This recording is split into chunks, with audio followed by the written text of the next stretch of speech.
Hey everybody, I'm Stephanie Carlisle. I'm so happy you're here to join me today. I hope your week's going great so far and this challenge has been successful for you all. Today we'll be myth busting the idea that in order to lose weight, we have to cut carbohydrates out of our diet. So carb-containing foods that people typically seem to cut out include items like bread, pasta or rice, starchy vegetables, and even in some cases, fruits. So while there are better choices that we can make around carbohydrates, that will benefit our health and promote weight loss, setting restrictions or rules to our food intake can be quite discouraging at times. By restricting or eliminating foods from our diet, we can actually start to feel deprived of the foods that we enjoy eating, and it can lead us to overindulging in so-called healthy foods when we finally allow ourselves to have that food item. So ultimately, this cycle supports the diet culture. And when people lose weight by dieting, it can be common for the weight to be regained. I'm sure many of you have experienced this before, and it can be extremely frustrating. And the reason for this is that a dieting lifestyle is not a sustainable lifestyle. And really, it's unrealistic to cut out major food groups.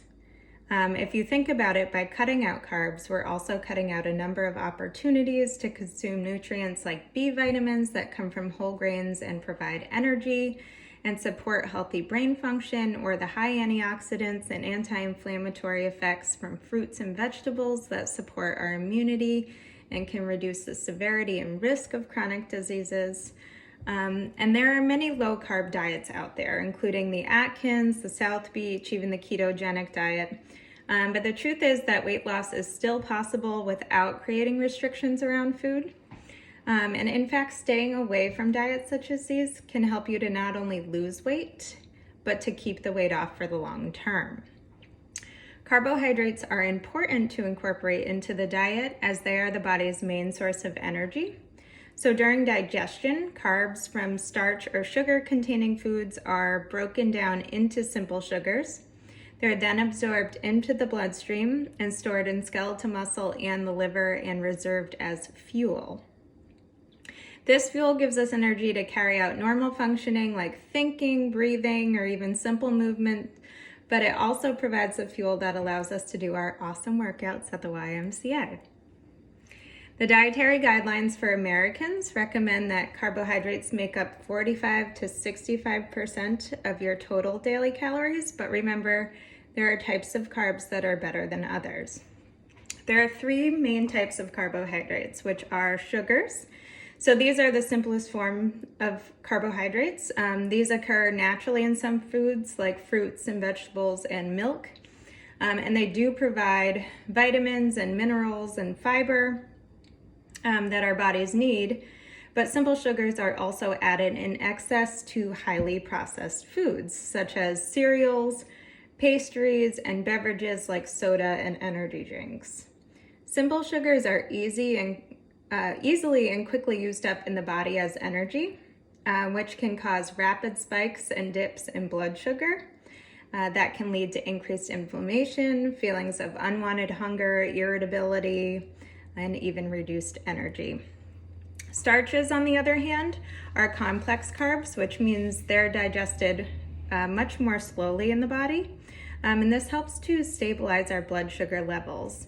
These are found naturally in foods like vegetables, fruits, legumes, and grains, and fiber is the final type of carb and also found in these foods. They're not broken down into sugar, but rather they pass through the body, helping to regulate the body's use of sugars. They help to control hunger, and they also support digestive health and bowel function by keeping us regular. So the bottom line is, when it comes to carbohydrate-containing foods, there are better carbs than others, and we want to choose those that are complex versus simple. Complex carbs will provide vitamins, minerals, and fiber. And because they are more slowly digested in the body, they'll help us to feel full for a longer period of time, helping with weight control or weight loss.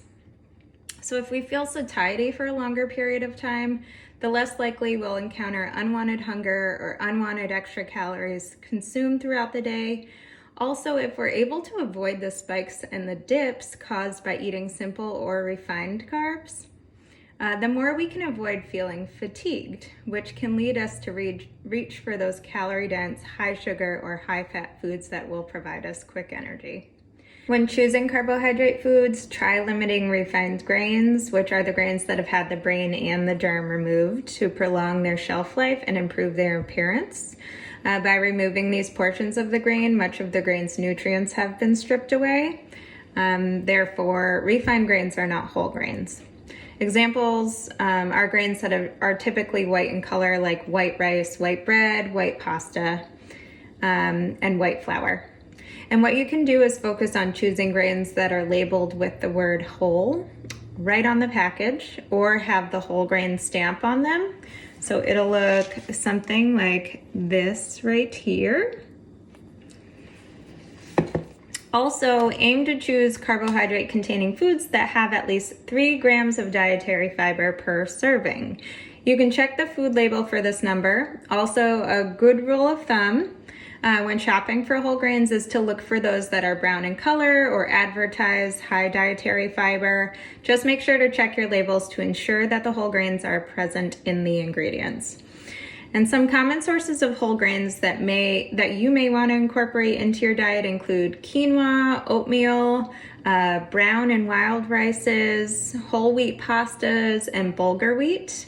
Also, make sure you're consuming fiber from a wide variety of non-grain sources as well, like fruits, vegetables, legumes, nuts, and seeds. Here's an example of a whole grain, high fiber dish that's really, really easy to prepare. It's inexpensive, it's healthy, and super filling. So this is just a half a cup of cooked oatmeal, a quarter cup of fresh blueberries, a half of a banana, and then a tablespoon of peanut butter. So this meal is great for breakfast or even a pre-workout snack. It's packed with whole grains and it has about 7.5 grams of fiber, which satisfies about 1/3 of the recommended fiber for women daily. And for you men, you should shoot for approximately 38 grams a day. So here is a little example of this dish. Super healthy, really good, great for kids as well. It's very tasty. If whole grains are not something that you typically eat, aim to replace at least half of your grains with whole grains.